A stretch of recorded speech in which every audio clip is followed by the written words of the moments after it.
Hello বন্ধুরা, কেমন আছে সবাই? Welcome to mini blog. তো বন্ধুরা দেখো, সকাল সকালই এই যে দেখো চোকাই গোটা পেরে নিয়েছি।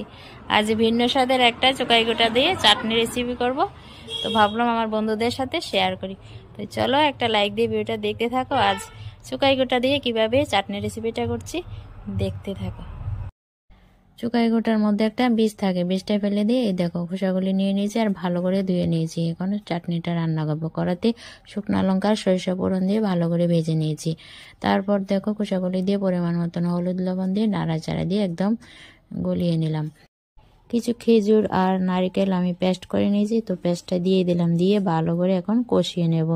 কিছুক্ষণ কষিয়ে নিয়ে নাড়াচাড়া দিয়ে তারপর দিয়ে দেব টক মিষ্টি। যেহেতু চাটনি চুকাই গোটাটা হবে টক, আর তার জন্য মিষ্টি দিয়ে দিলাম চিনি দিয়ে ভালো করে নাড়াচাড়া দিয়ে কিছুক্ষণ জাল করে নিলাম।